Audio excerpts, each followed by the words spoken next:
All right, a lot to do, as I said, over the next hour of this program. We'll be joined by Sam Yarnell a little later on, get his thoughts on the weekend in baseball, where we stand in the wild card races in the American League and National League. The Dodgers snapping a 7-game skid over the weekend against the Diamondbacks as well. There's news from the WNBA, which we'll talk about with him. Also here coming up in the big story, Jerry Bonkowski is here to break down Ty Gibbs' win in Iowa in the Iowa Corn 350. And Jason Cole will join me in 10 minutes. He's a Hall of Fame selector for the Pro Football Hall of Fame.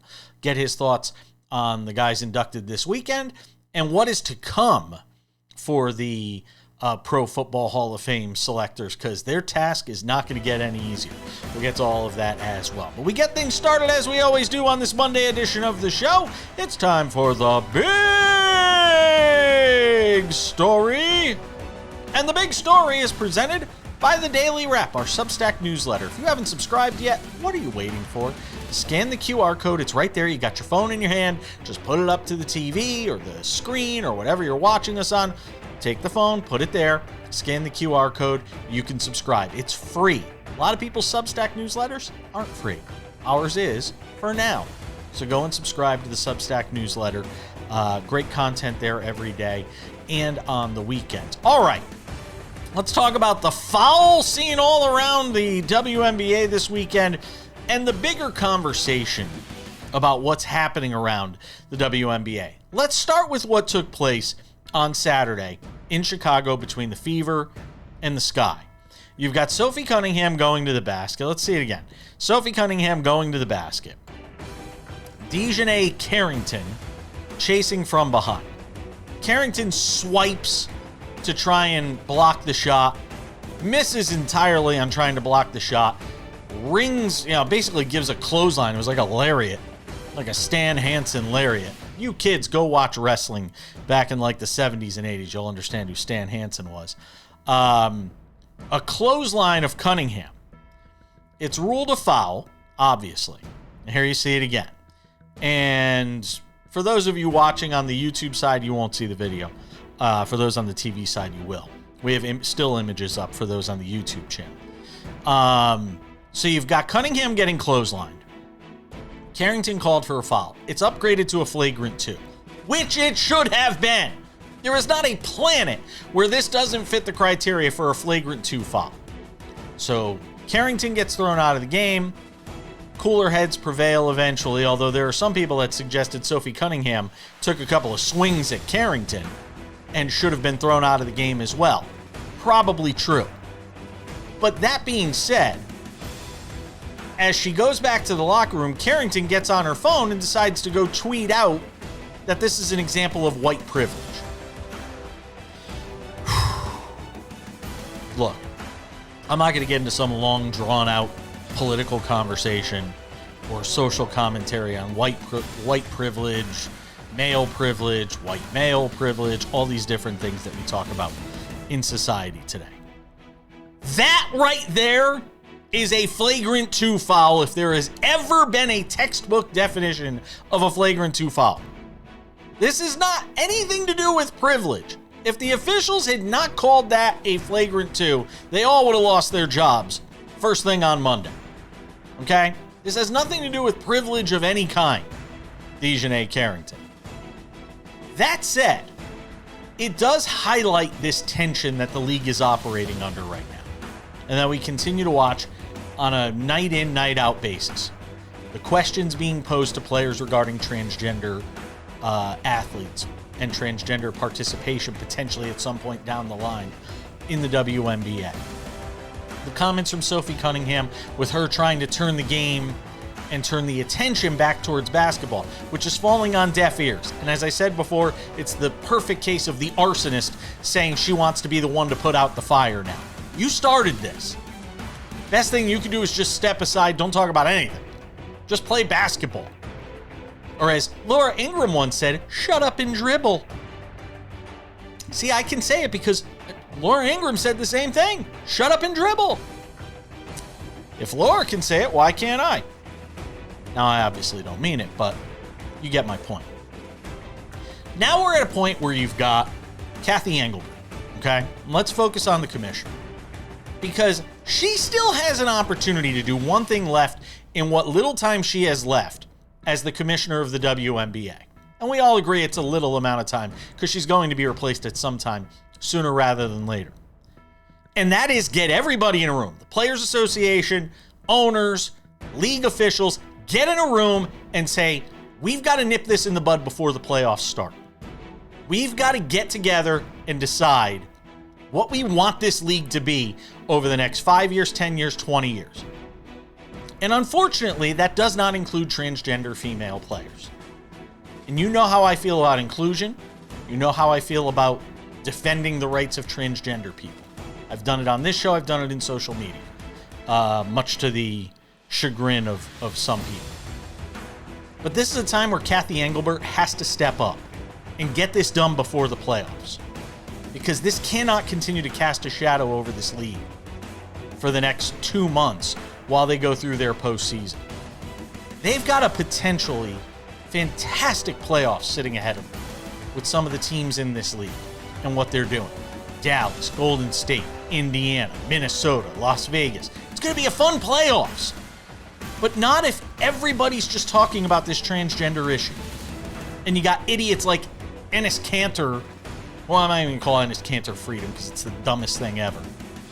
Out there saying that they're going to make themselves eligible for the WNBA draft next year, which we all know is a joke. It's mocking women. It's mocking the transgender community. All of it. But the time is now for Cathy Engelbert to step up and put this thing to bed. Does she have it in her? I don't think she does. I hope she proves me wrong. That's the big story. Jason Cole joins us next.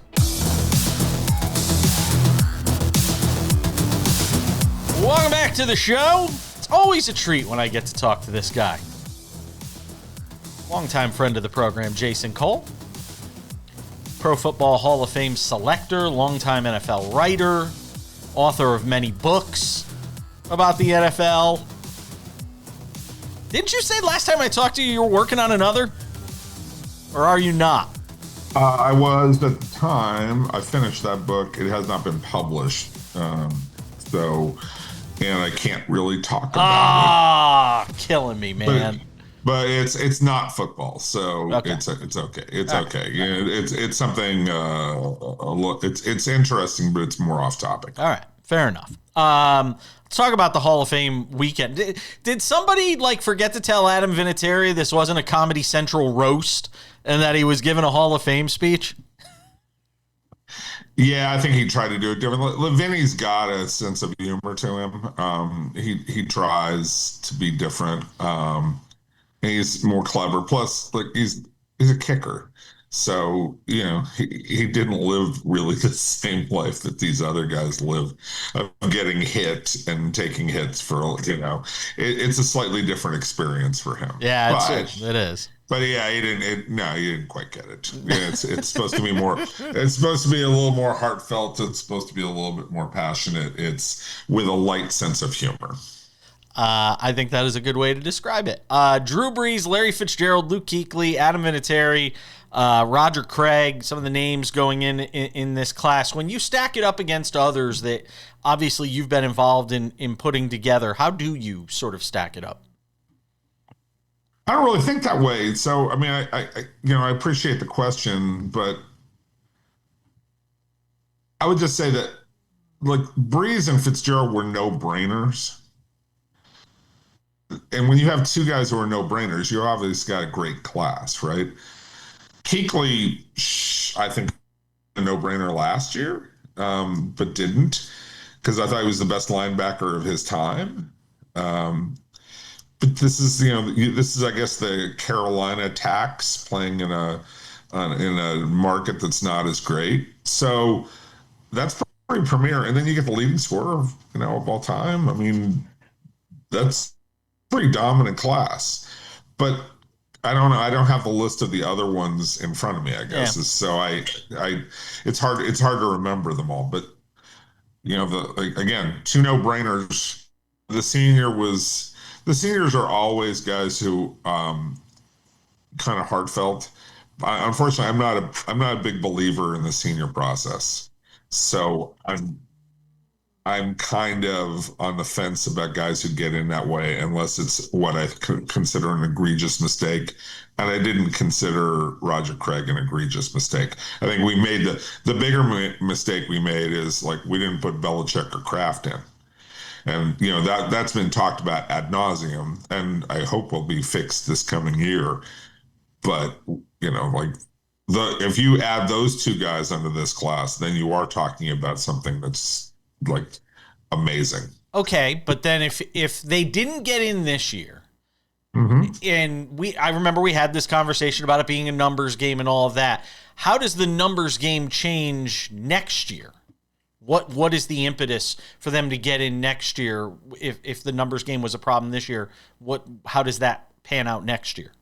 Look, there's an emotional reaction to this whole thing, right? And people got hammered. Okay, I mean, I voted for Kraft and Belichick, so I'm on record with that. And I think it was silly to not put Belichick in. Kraft, I understand, is a little harder with contributors, so there's a little more discussion about it. And it was his first time up. But like, they should have been no-brainer guys to me. Like, among contributors, I don't think there's anybody who's really worthy of getting in right now, other than Kraft. And among coaches, we've got 4 or 5 guys who deserve to get in. Shanahan, Holmgren, Coughlin, those guys deserve to get in. But if you're not putting Belichick in first, I mean, who are you kidding? So we gotta get Belichick out of the way. So I think there's going to be a realization that comes this year is like, look, you can take whatever stand you took last year on Belichick if you want, if that was what it is. But you're only hurting a bunch of other guys by not putting in a guy who's obvious. And I think the same thing is true of Kraft. It's like, these guys obviously belong. Put him in. Like, let's get over ourselves on this one. But, I'm just 1 out of 50. That's my feeling. But I think that's going to change, not necessarily the numbers. Yeah, I don't understand how Dungy's in and Shanahan isn't. Well, I mean, Dungy, how about Cower? Yeah. Yes. I mean, yeah. I just Cower. Cower's not even close to even Dungy as a coach to me. Cower's okay, but like, look, we could argue this out for a long time. I know. On a lot of individual candidates, and there are guys who are in the Hall of Fame who are not as good as some of the guys who are waiting to get into the Hall of Fame, or like Reggie Wayne and Torrey Holt, who've been waiting forever and deserve to get in. And Marshall Yanda, a great offensive lineman, and Willie Anderson, great offensive lineman. Those guys are going to continue to wait because of the way the system works, and that's sorry, that's the way it is. I didn't build the system. This is the way it goes. But again, in Belichick's case and in Kraft's case, again, I think these are no-brainer guys. I know comparing baseball's Hall of Fame and football's Hall of Fame is probably a bad idea, but to me, Frank Gore, who's going to be a finalist, a top returning finalist, is he a guy? He almost reminds me of a Craig Biggio in baseball? A guy that compiled. Do those sorts of guys ultimately get rewarded?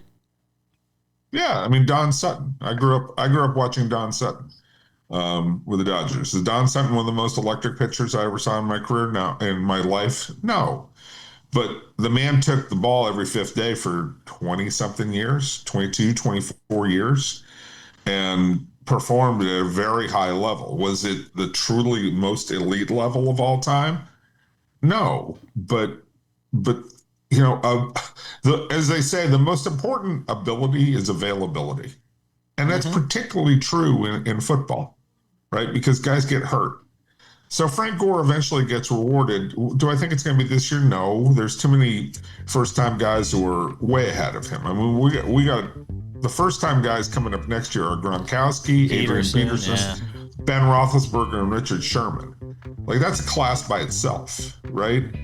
And that means that other guys who were on the ballot last year are going to get held up. Always a great job from Jason Cole. Check out one of his many books. You can go and Google them. Always appreciate you, my friend. Hall of Fame selector Jason Cole. Thank you. Anytime, dude.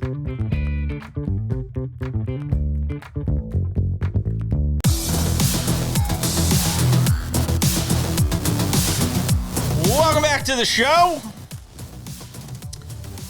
Let's talk some baseball. Sammy Arnell joins us for the first time this week.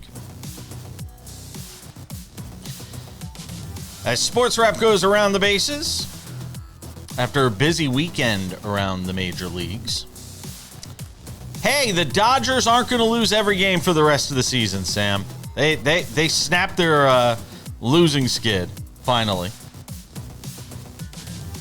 It is hard to believe a team as good as the Dodgers. I know it's 162 games. It is hard to believe that the Dodgers could have lost 8 games in a row. Like, it's almost unfathomable that a team that good with that much talent couldn't find a way to, even 3 games, 4 games, they lost 8 games in a row. And the reason I didn't spend much time on it is because it is baseball, and the season is so long, and it doesn't really matter in the overall scheme of things because they're still obviously the overwhelming favorite to win everything. But it is amazing that they lost that many games in a row. Yeah, but the other reason we didn't talk about it is because you and I already spent oodles of time talking about it before this season and before last season, because that's the thing when you talk about the Dodgers, when you talk about any team in baseball, specifically any good team in baseball, right? Everybody knows in baseball, every single major league team, you're going to win a 30-year games and you're going to lose a 30-year games. What matters what you do with that middle 30-year games.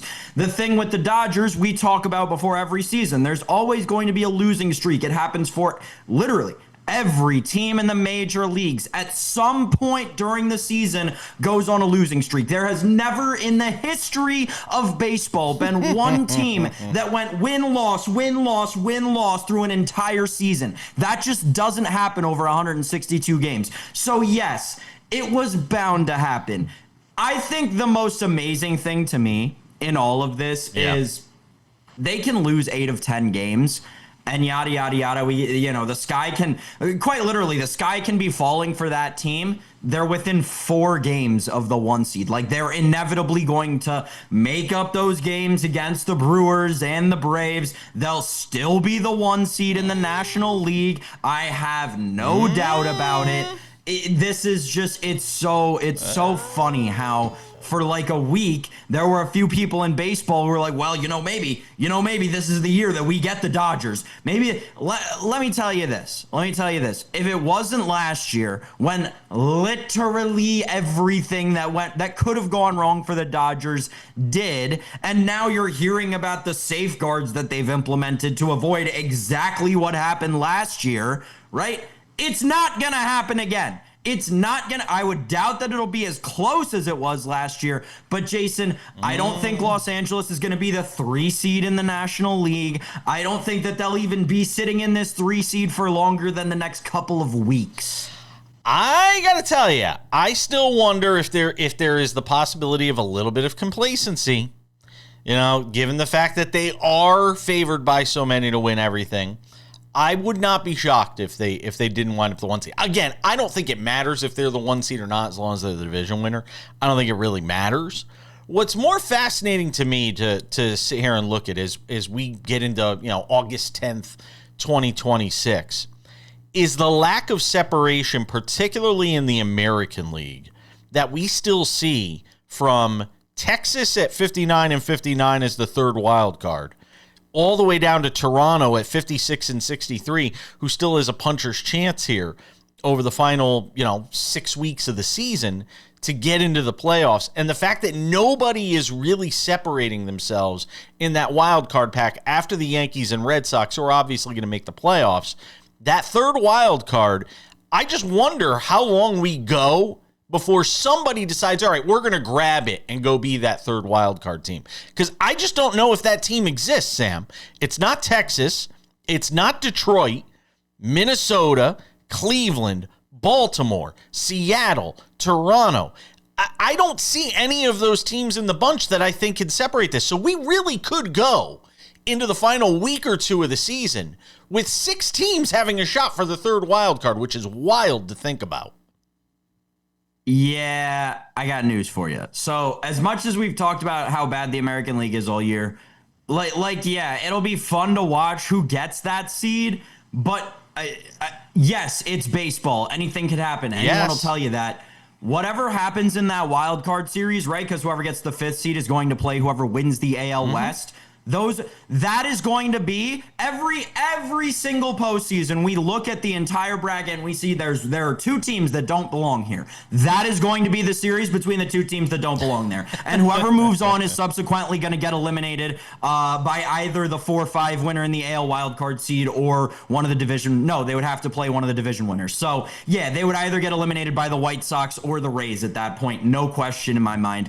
Yeah, we can talk about it over the course of the next 6 weeks. But like, again, the American League is so bad at the bottom, and now the bottom has crept into the wild card, at the back end of the wild card, that it's so not going to matter. Again, I would be shocked beyond belief if whoever won the AL West or the last wild card team in the American League ended up in the ALCS. That would be shocking to me. And in the National League right now, the wild card, the last 2 spots, Arizona and Philadelphia at 63 and 56. San Diego still just a game back at 62 and 57.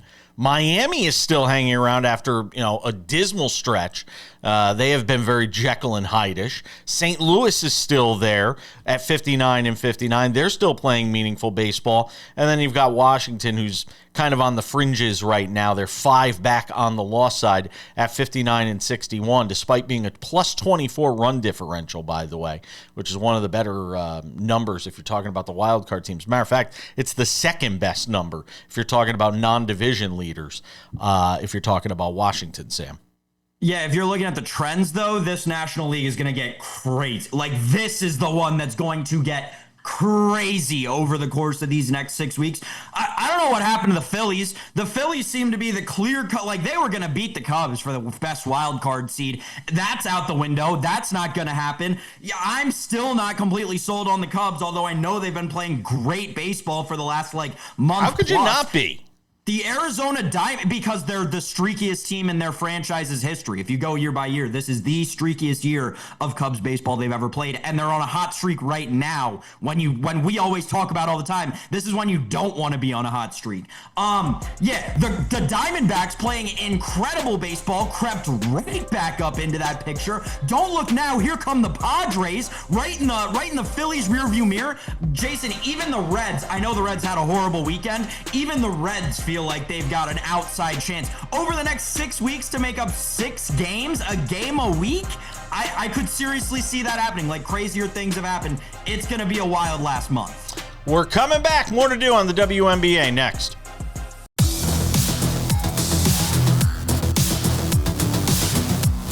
All right, halfway home on this Monday edition of the show. Jerry Bonkowski will be here in 10 minutes. Ty Gibbs, your winner in Iowa, racing through the corn. Christopher Bell, my God, he is the Buffalo Bills of NASCAR this season. Whole lot of second place for Christopher Bell. Unbelievable, the season he's having, and he cannot win a race. For love of money, he cannot win a race. Sam Yarnell, another wild weekend of headlines for the WNBA, and not for the reasons that they would probably prefer. Start with what happened late last week. This whole Enes Kanter-Royce White conversation that took place. And look, all of this between Sophie Cunningham and what she said that came out in late July. She said it in February, but didn't come out until late July. To Royce White, to Enes Kanter, to what Cheryl Reeve's been saying on her side, Natalie Nakase and what she has said, different coaches, different players, Gabby Williams jumping into the mix and saying, hey, I'd be cool with playing with a transgender female player. You take all of this and throw it into this goulash that is controversy for the WNBA. Then you've got Sophie Cunningham getting clotheslined, Bill Laimbeer style, by DiJonai Cunningham or DiJonai Carrington this weekend, which was wild unto itself. And we're talking about the WNBA again for all the wrong reasons. And then you've got Cathy Engelbert, who jumps in and says, hey, we're going to have a meeting about what a woman is basically, coming up in the next few days. Team owners, league officials, they're all going to get into a room and decide what a woman is. What a mess. And I said this last week on the show, Sam, and I will reiterate it again to start this segment. They have to get this settled before the playoffs begin, or they risk overshadowing what could be the best WNBA postseason we have ever seen, with 4 or 5 really good teams that have a chance to win a championship. They stand the risk of completely overshadowing their own postseason because of this issue of transgender athletes and their place or no place in the WNBA. All right, so I'll start with this Royce White Enes Kanter freedom thing, because they call me what do they call me? I don't know, what do they call you? Oh, you told me this a long time ago. All I do is just sit here and just disprove things, or I just tell you why things don't matter. So Royce White, and honestly, I didn't even know about this leg of it until 3 minutes ago when you said it to begin this segment.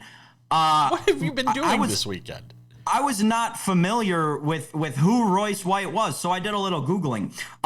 Jason, you'll be happy to know I have scored the exact same amount of points in the National Basketball Association as our friend Royce White.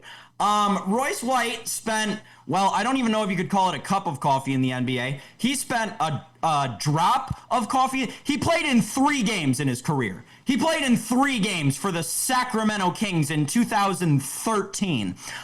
Embarrassing to try and then make a comment on the world of professional basketball. You play in 3 games and your career ends, you go into a hole. Like, there are people that happens to. You go into a hole. It didn't work out for you. You set out your entire life. You played Division I at Iowa State to do this one thing. You got all the way there, and then someone told you you never should have wasted your time doing this. You got into 3 games, were proven a failure. Go into a hole, never talk about basketball again. Leave that to us idiots. Okay, Enes Kanter freedom. Blanket statement about Enes Kanter freedom. Everything he says, I will never take seriously. Here's why. Anything that Enes Kanter freedom says into a microphone post 2011 is post his leaving Turkey, right? We all know Enes Kanter freedom. Turkey played basketball in Turkey at I can't quite pronounce it, to begin his career. So Enes Kanter freedom played there, said some very questionable things about the Turkish government. Yes. Then decided he was good enough at basketball to come be a 10th man on an NBA bench for his entire career. So he came and did that, and then used his ability to play basketball to then seek refuge in America, which he continued to do until he became a U.S. citizen about 5 years ago. And that's when things got really bad. That's when he really just became a mouthpiece for America. It became very clear that he was given his citizenship in exchange for being able to say whatever people want him to about America. I don't believe anything that he says, because quite honestly, the only reason he says any of it is because it's his only option besides being a political prisoner in Turkey, and I would take that option too. So do not believe anything Enes Kanter says. Do not believe his actions. He is only doing it because, again, his other option is to be a political prisoner. It is what he traded for his citizenship here. It's why his name is Enes Kanter Freedom now. It's all a big joke. Neither of these people should have any sort of a platform. Again, Royce White, into the basketball hole you go, brother. Enes Kanter Freedom, can't take anything you say seriously because you traded everything you say for a citizenship card. Yeah, his best years were with the Thunder and the Celtics, I believe, if I'm not mistaken, when it comes to Kanter. And look, ultimately, this is an issue that's going to have to be decided in some back room somewhere between the Players Association, owners, league officials. And I said this weekend. If there was ever a moment where Cathy Engelbert needs to show some leadership and get in front of this, because right now they're playing from behind, it's now. And I don't know if she has it in her. I don't know if she has the ability to pull this off, but she's got basically 10 games left in the regular season to get this issue solved before the playoffs begin. We're coming back with Jerry Bonkowski next.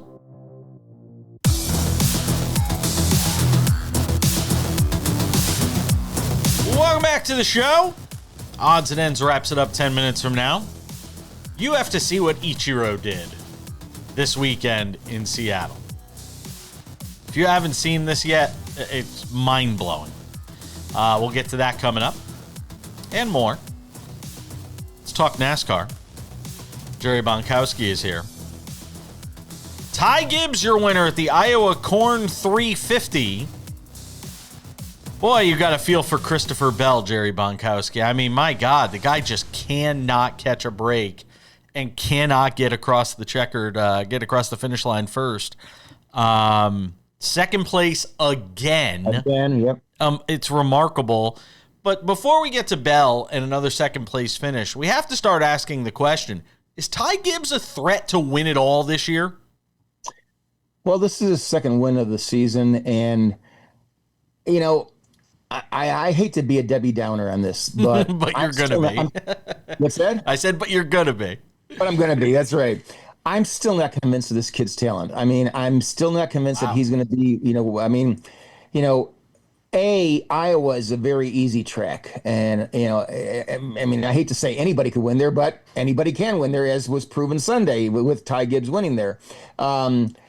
When he shows me more consistency, when his team shows me more consistency, when he shows me he can win on bigger tracks, when shows me he can win, pretty much any type of race that he enters, then I'll start believing him. I mean, I'm starting to slowly get towards him, in believing him, but 2 wins does not a career make, as far as I'm concerned. So congratulations to him. He won it fair and square, but let's see if he can put it together, maybe 3 or 4 more wins, maybe not so much this year, but if he can do 3 or 4 more wins in the next, this season and next season, okay, then I might start believing in him. Hanging out with longtime NASCAR writer Jerry Bonkowski as we get into the Iowa Corn 350 and Ty Gibbs, your winner there. Give me a thought on Christopher Bell, because at what point does this become almost, he tried going high, he tried going low, he tried everything. And to have this happen yet again this season for him, at what point does it become almost a mental thing where you start to feel like nothing you do is going to be good enough to get a first place finish? Well, he reminds me a lot, and I don't mean this in terms of wins, but I mean more in terms of, the consistency. I mean, he's like Mark Martin. Mark Martin, never won a championship, but he was always there. He had 5 runner-up season finishes. Now, of course, we're talking about individual race finishes here, but Christopher Bell, I'm not totally convinced that he is not going to win the championship this year. I thought he was going to be one of my favorites at the beginning of the season. Excuse me. And I think that, we've got another 12, 13 races, whatever it is on the schedule. I think that he still can come back and win this whole thing. And, this may be the foretelling of what's going to happen. Maybe he doesn't win the championship by winning races, but he wins the championship by being consistent. There's a lot to be said for that. 7th time this season, 4th time in the last 5 races for Christopher Bell to finish in second place. He climbs from 10th to 6th in the Cup Series standings, and that's where I want to go next. From this race perspective, who was the biggest loser in terms of the chase? In terms of making it, you mean? Yeah. Well, Keselowski still has a shot. I think he may or may not make it. The problem with him is his consistency. He's been all over the board the last couple of years, unfortunately. So I don't know if he's going to make it. Tyler Reddick. The Tyler Reddick wreck impacted so much in as far as the series standings are concerned. Yeah, you're right, and I think that. We're at a point now in the season where everybody's saying, let's get through these last couple of races. Let's get to the championship, or into the playoffs rather, and we'll go from there. I think that most of the guys, unless you're on the bubble like a Keselowski, guys like that, you're not ready to throw the season away, but at the same time, you've got to give it all you can. Whereas guys that are up on top, like a Denny Hamlin, a Reddick, guys like that, they're already in. They know what they've got, so they're just basically I hate to use the word biding time, but I think that's exactly what they're doing until they get to the playoffs, if you know what I'm saying. So really the next couple of races are going to be the pivotal races for the guys that are on the bubble, whereas the other guys who are already in it may just say, well, we'll take a mulligan on this one, and worry more about what's coming up in the playoffs. Shane Van Gisbergen is 15th. When you look at the schedule the rest of the way, does he feel like one of the odd men out? I think he could be one of the odd men in. Really? I mean, I'm not convinced that he is not going to make it. I mean, will he, wind up being knocked out after the first 3 races? Yeah, it's possible. But I mean, what he's shown me this year, especially on the road courses, but he's also shown me a lot in his further development, on bigger tracks and not so much road courses. Now, of course, the only thing that's in his deficit, if you will, he's 36, 37 years old. If he was doing this at 25, 26, 27, he'd have a great career. Time is kind of going away from him. So he's got to continue to improve and, get better, not only this season, but next season, because who knows how much longer he'll have. Yeah, he'll probably continue to win on the road courses, but, winning on road courses does not a full career make, as far as I'm concerned. Kyle Larson looks like he's safe right now. Bubba Wallace, about 40 points inside that cut line. Ryan Preece is the first driver out. Real quick, does Preece get in? I'd like to see him get in. I'd like to see him and his teammate Keselowski get in. But the question is, who gets knocked out? I'm not convinced Bubba's going to make it. 40 points can be changed very quickly too. So yeah, but I mean, Bubba's also capable of stringing together some top 10s, top 15s here down the stretch. Jerry Bonkowski, great job as always, my friend. Thank you. All right, my man. Take it easy. We'll talk to you later.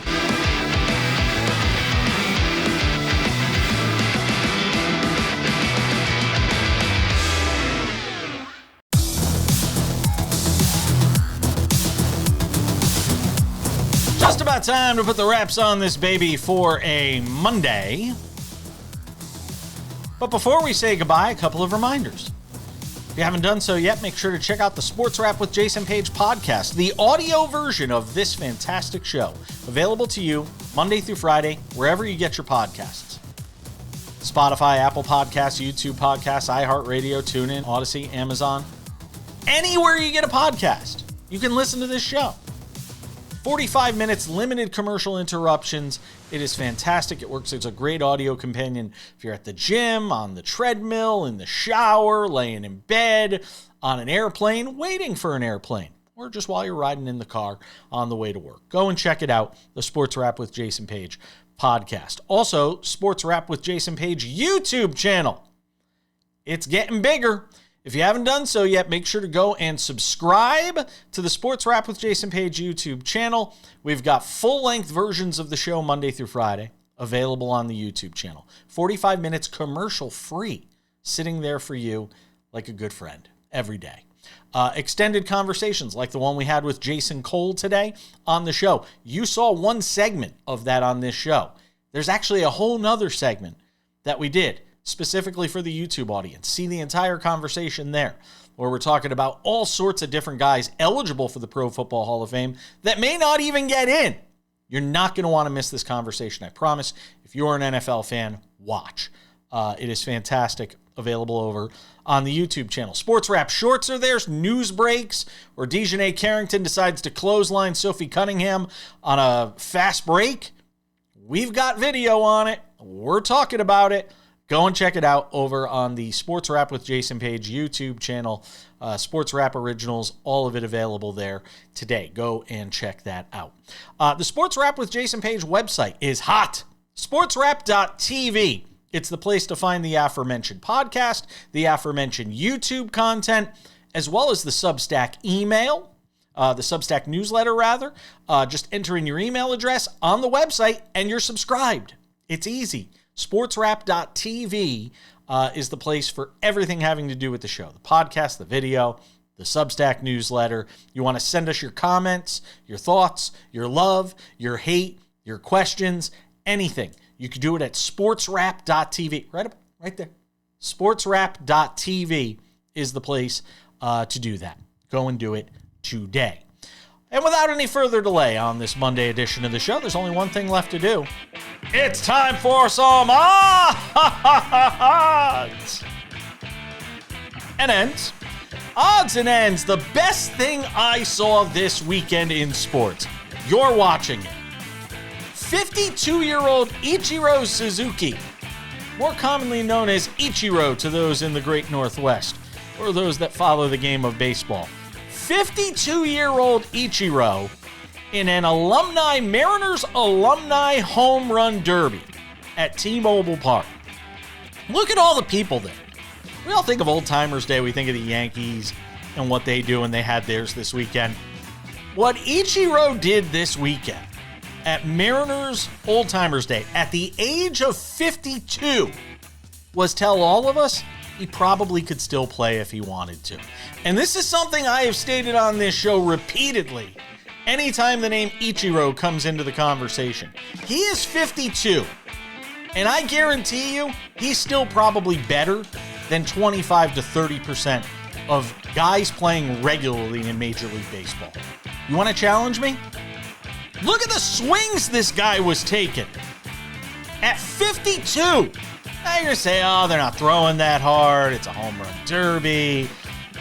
He's launching balls out of T-Mobile Park at 52 and making it look effortless. He still looks like he's in phenomenal shape. And if he wanted to continue playing, he could have been this generation's baseball version of LeBron. I'm convinced of it.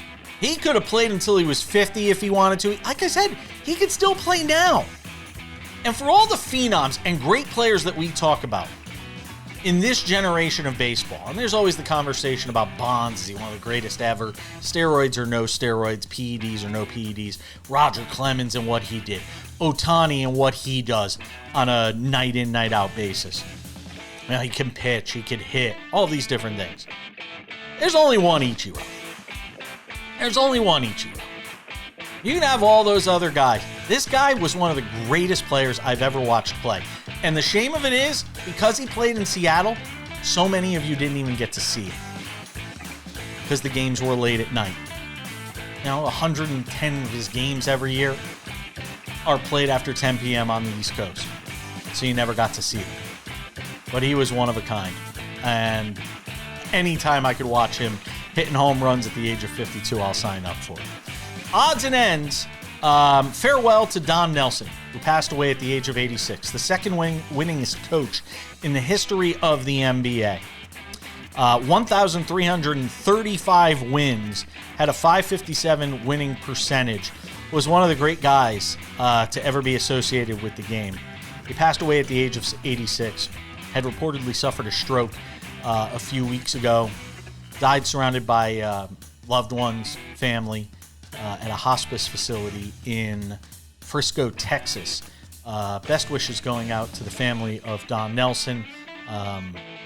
Hopefully we can all comfort you in some way, and may his memory be a blessing. Don Nelson passing away at the age of 86. And that is going to do it for us on this Monday edition of the show. Thanks to Sam Yarnell. Thanks to Jerry Bonkowski.